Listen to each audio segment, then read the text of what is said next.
Hey Leute und herzlich willkommen zurück zum maschinellen Lernen. Heute geht es um den naiven Bayes-Klassifikator. Und ja, ich habe euch schon mal aufgeschrieben, was wir hier gegeben haben. Nämlich wir haben m verschiedene Datenpunkte gegeben, die jeweils n verschiedene Attribute haben. Achtung, ihr könnt es hier lesen, n und m unterschiedliche Zahlen. Und diese Datenpunkte hier, wenn wir die gegeben haben, die haben jeweils noch ein Label, weil wir das Ganze überwacht machen wollen.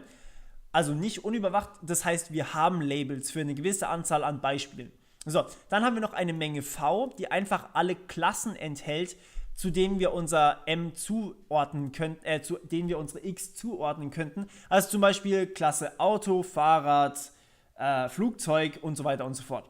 Und die Attribute wären dann halt sowas wie Größe, Farbe, Form. Ja, ich glaube, ihr wisst mittlerweile, wie man das Ganze so macht. Okay, was wir jetzt also haben, ist folgendes. Wir suchen die wahrscheinlichste Klasse für unseren Datenpunkt, den wir jetzt klassifizieren wollen. Also wir suchen VMap, die wahrscheinlichste Klasse, und das machen wir über Argmax. Naja, und zwar Argmax über alle V.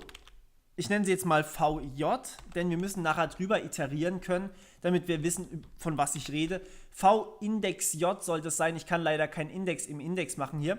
Okay, und das machen wir über die Wahrscheinlichkeit davon, dass es eben ein V ist. Also ein VJ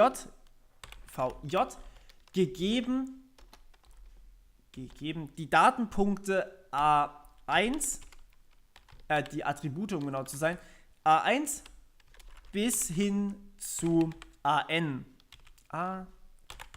So, okay. Das heißt, die Wahrscheinlichkeit wollen wir jetzt irgendwie berechnen können. Mehr geht ja schon nicht.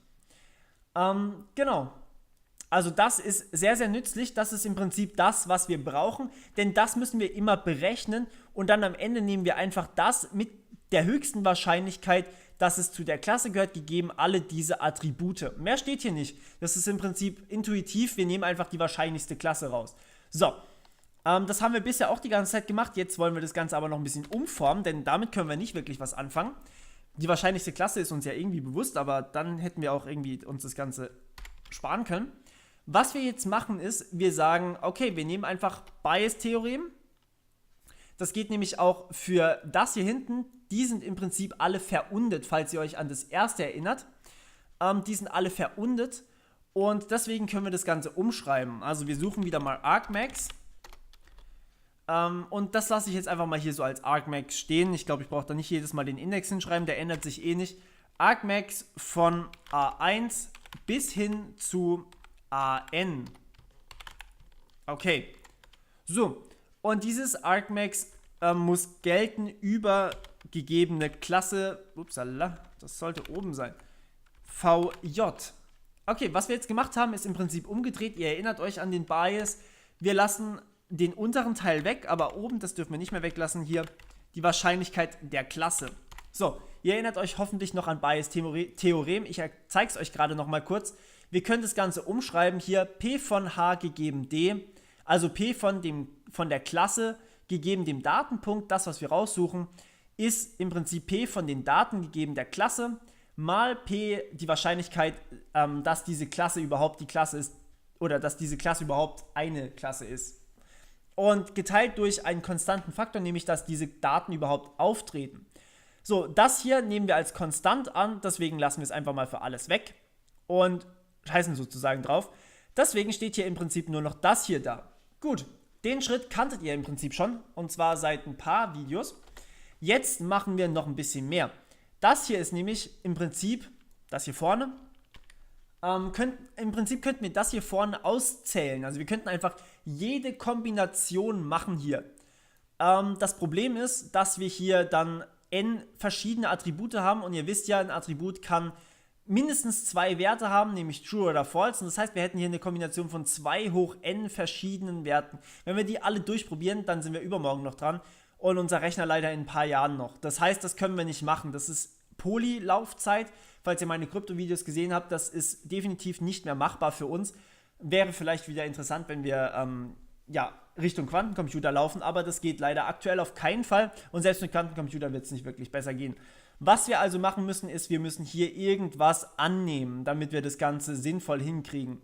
Das hier hinten, das können wir machen durch Auszählen, einfach zählen von den Elementen, wie viele Elemente gehören jetzt insgesamt in diese Klasse VJ rein und dann einfach, ja, kennt ihr ja, ich habe 2 Elemente, ich habe 2 Elemente zur Klasse VJ, ich habe insgesamt 100 Elemente, also ist die Wahrscheinlichkeit für meine Klasse 2 durch 100, also ein Fünfzigstel.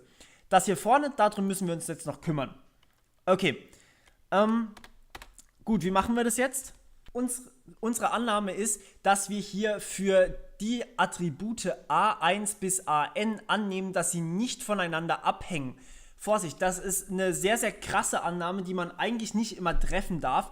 Zum Beispiel ist die Größe nicht unbedingt unabhängig vom Gewicht, denn ein großes Objekt wiegt meistens auch mehr. Das heißt, die sind so ein bisschen korreliert. Was man dagegen machen kann, zeige ich euch dann auch noch.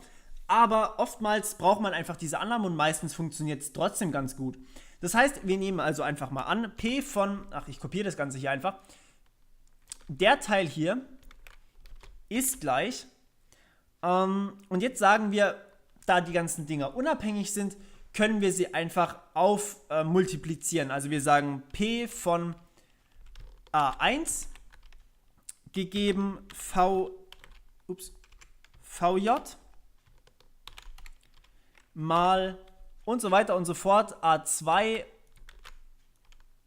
mal VJ und so weiter.